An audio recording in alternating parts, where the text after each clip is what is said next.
हे students, good morning. आज हम बात करने जा रहे हैं इम्पोर्टेंस ऑफ हाइड्रोस्फीयर के बारे में। लास्ट टाइम हम हाइड्रोस्फीयर पढ़ चुके थे। हमने इम्पोर्टेंस भी उसकी देख ली थी कि उसको डिफरेंट टाइप्स की वाटर बॉडीज़ की वजह से हमारी अर्थ पे लाइफ पॉसिबल है। ये फिशेस का सोर्स है, मरीन एक्टिविटीज़ और ट्रेड को फेवर करता है, कूलिंग एजेंट और रेनफॉल का सोर्स है, जिसको भी हमने क्विकली देख लिया वापस से। आपको अगर पिक्चर क्लियर ना हो, अपनी बुक में पेज नंबर 124 से आप पढ़ेंगे एंड मेरी वॉइस को एज अ रेफरेंस यूज़ करेंगे।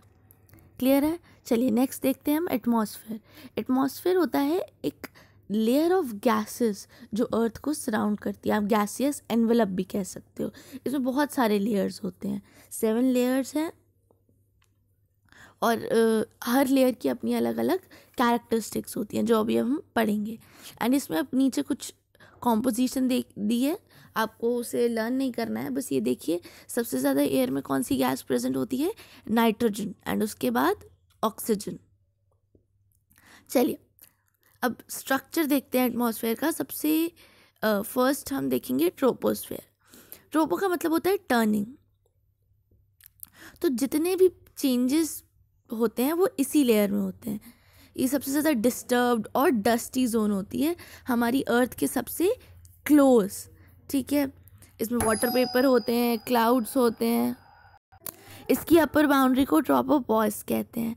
एल्टीट्यूड के बढ़ने के साथ साथ टेम्परेचर इसमें कम हो जाता है और हर 165 मीटर्स के लिए 1 डिग्री सेल्सियस डिक्रीज़ हो जाता है। ये माना जाता है कि ये अबाउट 11 किलोमीटर्स टू 18 किलोमीटर्स तक है अर्थ के सरफेस से।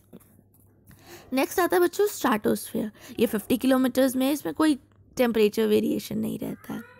इसमें ओजोन मॉलिक्यूल्स होते हैं जो हीट को रिफ्लेक्ट करते हैं, जो हीट को एब्जॉर्ब करते हैं एंड यूवी रेज, जो हार्मफुल यूवी रेज होती हैं, उनको वापस रिफ्लेक्ट कर देते हैं। तो ये लेयर हमारे लिए बहुत इंपॉर्टेंट है क्योंकि आपको पता है जो सन की हार्मफुल यूवी रेज होती हैं वो हमें कितना नुकसान पहुंचा सकती हैं। फिर उसके बाद आता है मीजोस्फीयर। ये इंटरमीडिएट है एंड यहाँ पे टेम्परेचर 0 डिग्री से 100 डिग्री सेल्सियस तक रहता है। ये अबाउट 80 किलोमीटर्स लंबा लेयर है और इसमें ओजोन नहीं होता है, जिसकी वजह से टेम्परेचर घट जाता है। नेक्स्ट है थर्मोस्फेयर और आयनोस्फेयर। ये लोअर पार्ट थर्मोस्फेयर का आयनोस्फेयर कहलाता है एंड ऊपर वाला पार्ट थर्मोस्फेयर का एक्सोस्फेयर कहलाता है।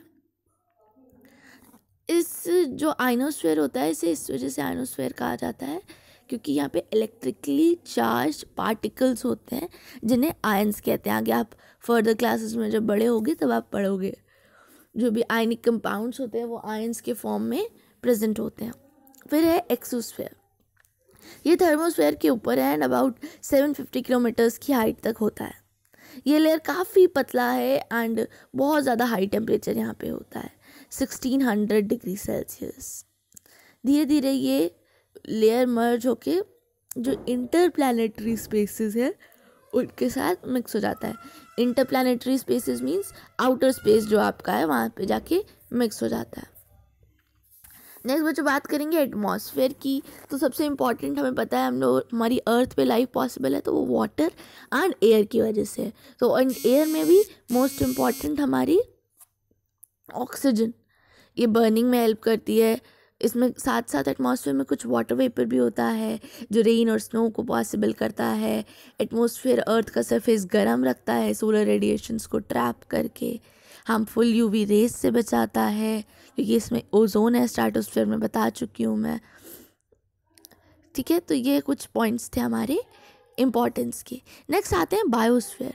बायोस्फेयर एक नैरो जोन ऑफ कॉन्टैक्ट है लैंड, एयर एंड वाटर के बीच में। ये ग्रीक वर्ड बायोस से मिला है जिसका मतलब होता है life and sphere means total range. जो भी हमारी लिविंग स्पीशीज़ हैं वो जिस एरिया में आपस में इंटरेक्ट करती हैं उसको हम बायोस्फेयर कहते हैं। हर लिविंग स्पीशीज़ इस बायोस्फेयर का पार्ट है। प्लांट्स हो, एनिमल्स हो, ह्यूमन्स हो, माइक्रोब्स हो, सब कुछ इसका पार्ट है और एक दूसरे पे इंटरडिपेंडेंट है। कोई भी अकेले नहीं सर्वाइव कर सकता, सबको एक दूसरे पे डिपेंड होना है। अर्थ की साइज़ के कंपेयर करें तो बायोस्फीयर का साइज़ काफ़ी छोटा है, बट ये काफ़ी इम्पॉर्टेंट है बायोस्फीयर हमारे लिए। एंड इसका टोटल जो आप कह लो स्ट्रक्चर या टोटल इसका एरिया नहीं कैलकुलेट कर पाए हैं, क्योंकि बहुत ज़्यादा डाइवर्सिटी है लाइफ में। ठीक है, बायोस्फीयर हमारे लिए बहुत इम्पॉर्टेंट पार्ट है। पहले के टाइम पे हम लोग कम्प्लीटली जब इन्वायरमेंट पे अपनी एग्जिस्टेंस और ग्रोथ के लिए डेवलपमेंट थे, तब इसकी इम्पोर्टेंस और ज़्यादा थी। ठीक है, इसके आगे की जो पेज नंबर 125 पे कुछ बातें लिखी हुई हैं जो आप पहले से जानते हो, इसको थोड़ा सा आप पढ़ लो, आपकी पोल्यूशन वगैरह से रिलेटेड ये आपकी अवेयरनेस को बढ़ाएगा। तो ये था हमारा चैप्टर जिसमें हम डिफरेंट स्फीयर्स ऑफ अर्थ को कवर किया। Thank you children.